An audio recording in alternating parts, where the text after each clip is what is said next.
इस कहानी का नाम है धावक। इस कहानी का उद्देश्य किसी भी प्रकार के अंधविश्वास को बढ़ावा देना नहीं है।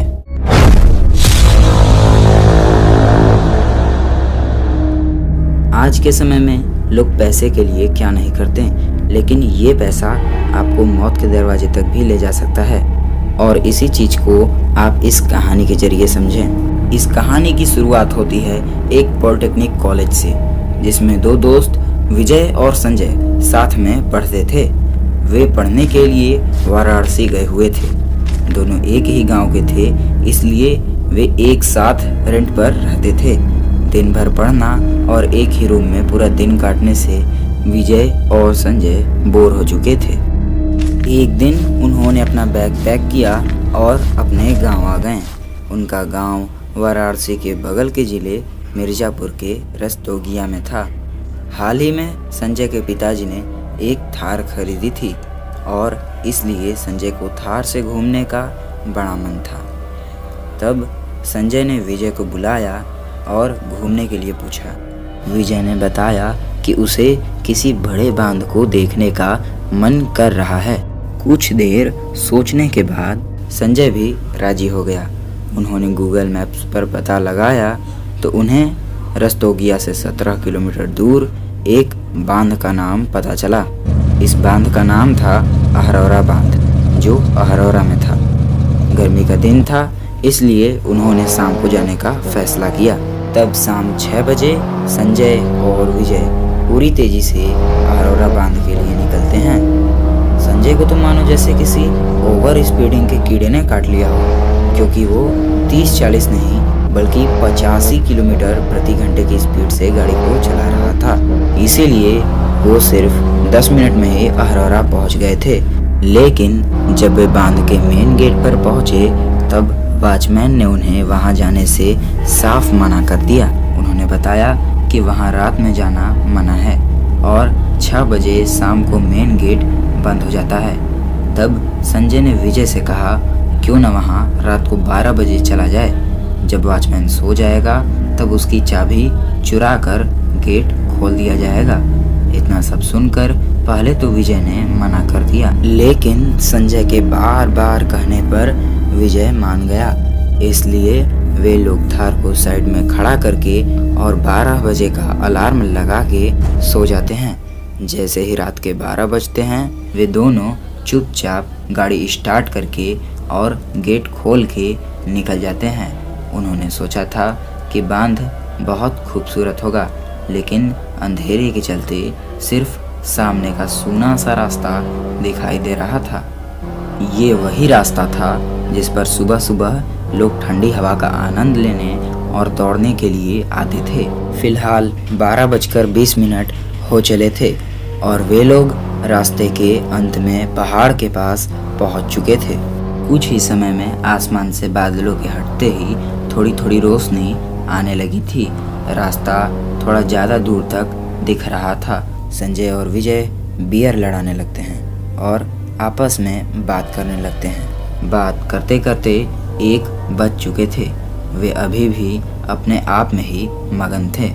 सुनसान से पहाड़ी के पास वे अकेले ही पार्टी कर रहे थे कि तभी विजय को किसी के दौड़ने की आवाज़ सुनाई देती है।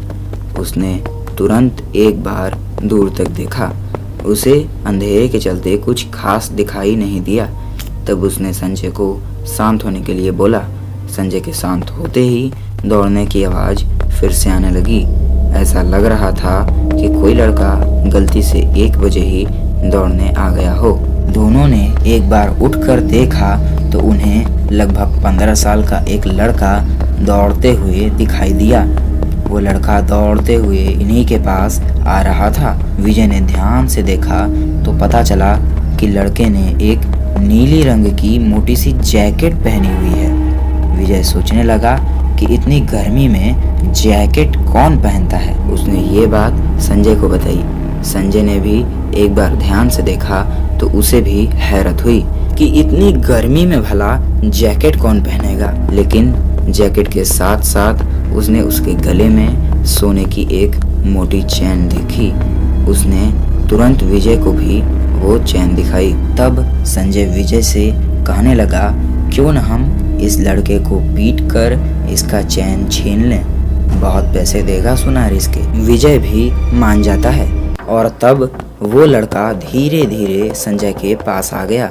संजय ने तुरंत उसका गला पकड़ लिया और उसका चैन निकालने लगा, लेकिन तभी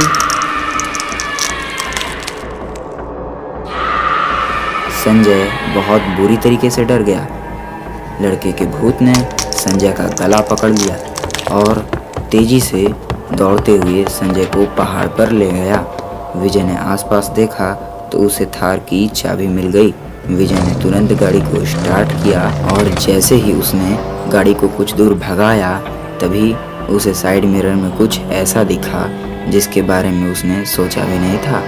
वो लड़का तेजी से उसके पीछे आ रहा था। विजय जैसे जैसे गाड़ी को तेज कर रहा था वो भूत उसकी दोगुनी तेजी से विजय के पीछे आ रहा था। विजय के पीछे आते आते उसने जैसे ही गाड़ी को छुआ उसे एक बहुत बुरा झटका लगा। वो तुरंत जमीन पर गिर गया। लेकिन ऐसा हुआ क्यों? क्योंकि संजय के पिता ने उस थार के बोनट पर बहुत ही श्रद्धा से बजरंगबली की मूर्ति लगाई हुई थी। और तब विजय गाड़ी को और आगे भगा कर ले जाता है, लेकिन बियर के नशे में होने के कारण गाड़ी एक पेड़ से जा टकराती है।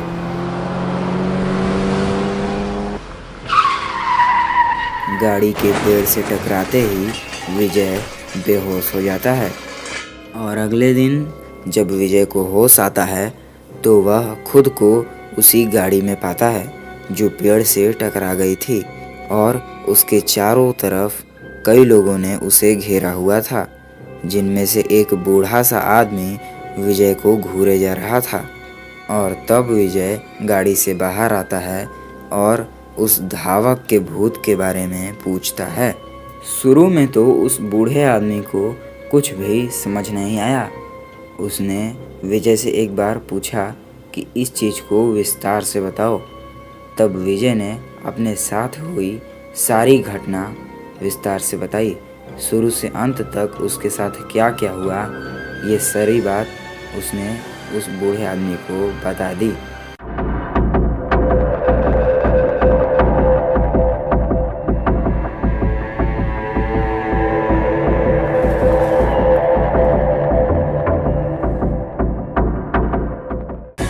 वो बूढ़ा आदमी इतना सब सुनते ही तुरंत समझ गया कि विजय किस भूत की बात कर रहा है, जिसके बाद उस बूढ़े आदमी ने विजय को उसकी कहानी बताई कि वो लड़का बहुत मेहनती था और बहुत अमीर भी था। लेकिन एक दिन जब वो लड़का सुबह भोर में दौड़ रहा था तब वहाँ पर दो नशेड़ी थे जिन्होंने पैसे के लालच में आकर उस लड़के को मार डाला था।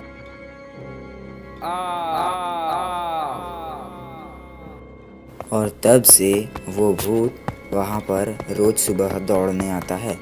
जो भी वहाँ पर रहता है उसे वो भूत मार देता है। लेकिन तभी